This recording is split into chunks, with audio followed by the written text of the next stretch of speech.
Hi, guys. Welcome back to Affirmations.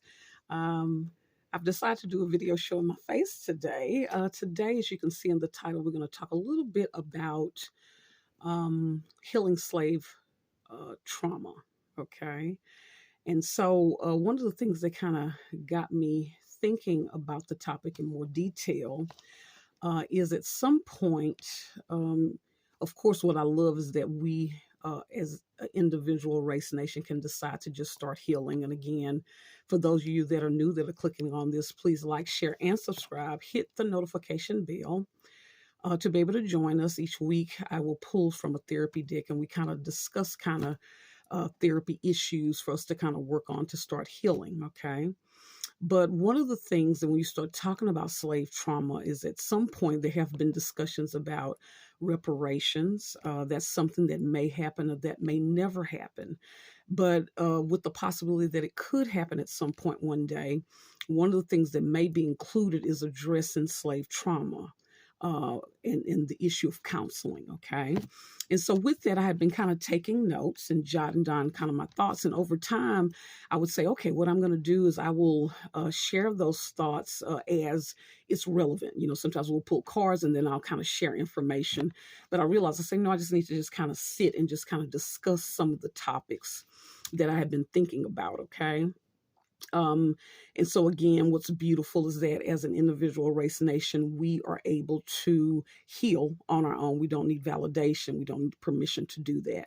But if it's something that ever becomes looked at on a large scale, these are some of the things I have been just thinking about. Okay. So one of the things, well, first of all, let me start off with our saying. Okay. For those of you who are new, we always have a saying at the beginning of all the videos. And again, please click on the videos. Each week I will post a video where we'll talk about a therapy issue as well as kind of like affirmations. There's normally a second video about affirmations. Also, there's video that I started with a segment called A Story Time for the Children of the Slaves. Okay. It helps us tap into our inner child. So it's a lot of little things that I've been kind of working on. But this is just a separate topic, just us kind of chatting a bit, okay, and kind of sharing my thoughts and things that I've talked about. So I've taken notes, and so I'll just be kind of reading and sharing some thoughts with you all. And so one of the things that when you start talking about healing in the counseling therapy community, because I'm looking down reading as well, in the counseling therapy community, it is a consensus that a victim has the right to heal with no input and no influence from their abuser. That's a standard thing, okay?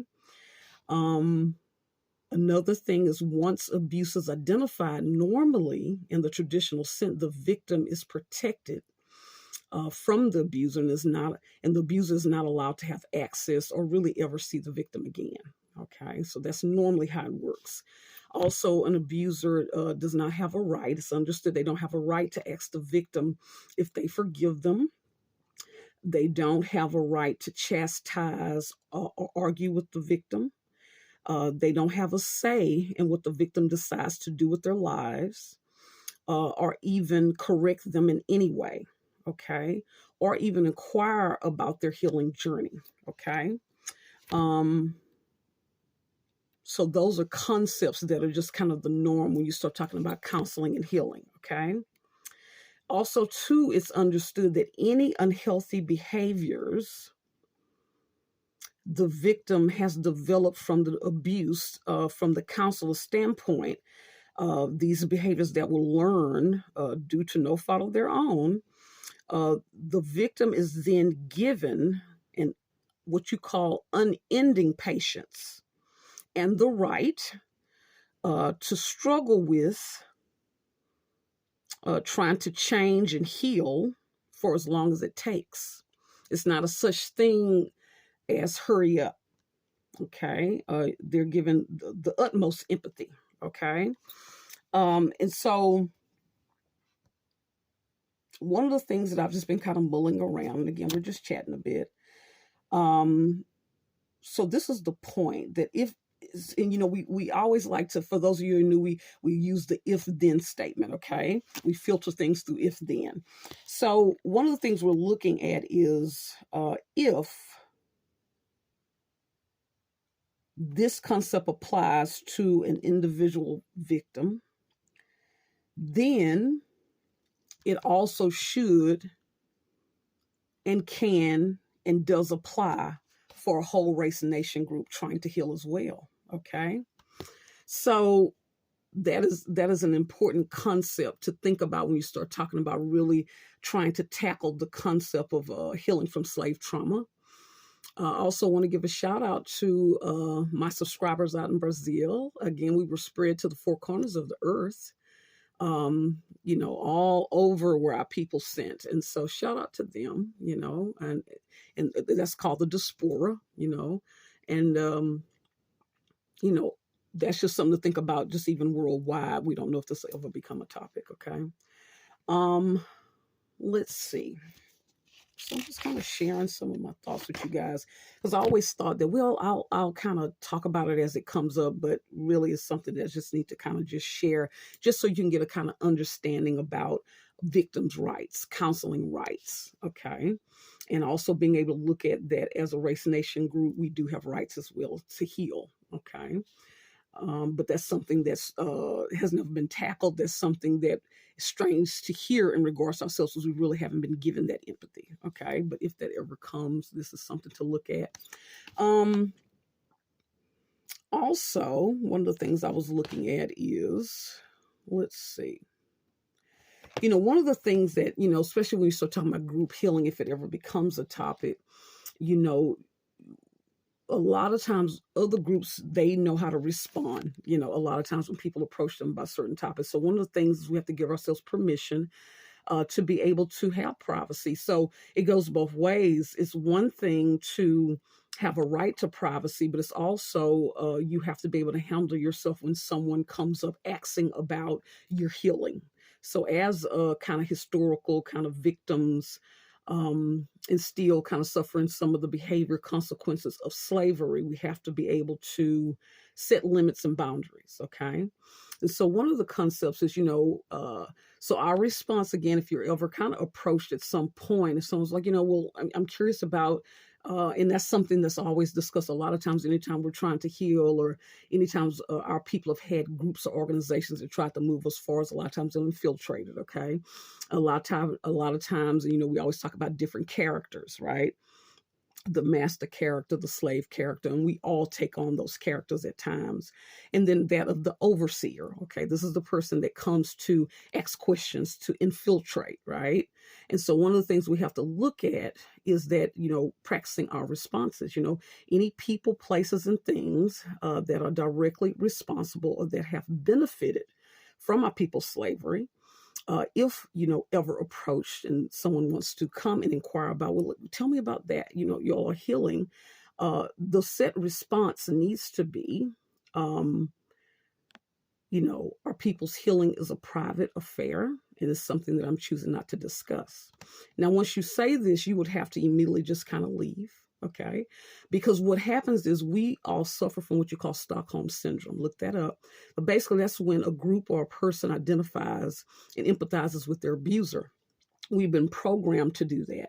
So what happens is once we set a boundary and we start looking at the face of someone who is part of the group that either benefited or actually directly was a descendant of our abusers, we start empathizing, right? We start explaining ourselves, seeking validation. Did I upset you? Are you okay? We've been programmed to soothe, okay? So we have to make sure we set a boundary and then leave. We are not strong enough to stand there and look at the face, okay? So it is okay to bid people a good day and excuse yourself, okay? So just kind of introducing that concept. Also looking at the concept of, we're going to look at the concept of self-care. Right? It's a big thing. Self-care, right? So if self-care, if it's said that it's important to prioritize self-care for the individual, then it is also important for a race nation group to have the right to only focus on their group self-care. Okay. And again, having a right to solely focus on yourself or on our group without having to include other groups. That's one of the things that also happens with civil rights. What I do love is that we not only fought for our civil rights, but other groups benefit from that today, even though we're not thanked for it, it's not acknowledged. But because of a lot of what we've gone through, other groups have benefited, okay? And so what tends to happen when we start talking about our healing, they start saying, well, we need to talk about everybody's healing. Let's group it all together. And if self-care is a topic of self-care, then there must be something called group self-care, meaning a group has a right to just focus on their healing. And one of the reasons why this is important, because we have not been allowed empathy, okay? A lot of times whenever we start talking about our pains, they say, but what about this group?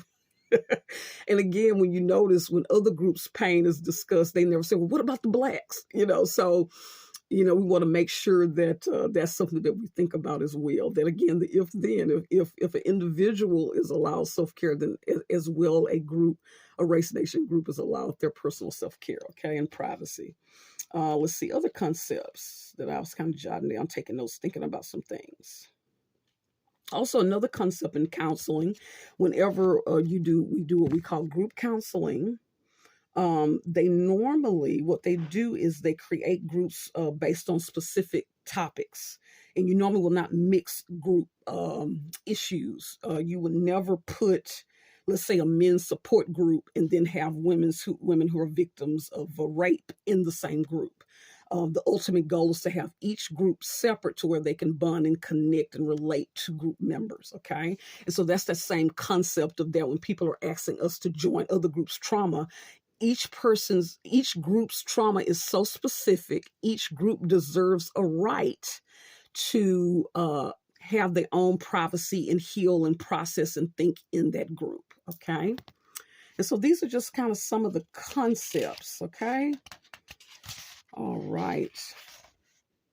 Let's see. I'm trying to figure out anything else. Let's see. I don't have the book here today, but yes. Yeah. So those are just some of the things I just kind of want to chat about. Just getting us thinking about that. It's interesting. The eclipse is coming up. Everyone's kind of nervous. Some are excited and don't quite know what that means when you start talking about this eclipse coming up. One of the things biblically talks about, look to the stars, and it's a lot of symbolism when you start talking about events in the sky, so people don't quite know what that means. But so a lot of people are thinking about bettering themselves, trying to become better people, okay?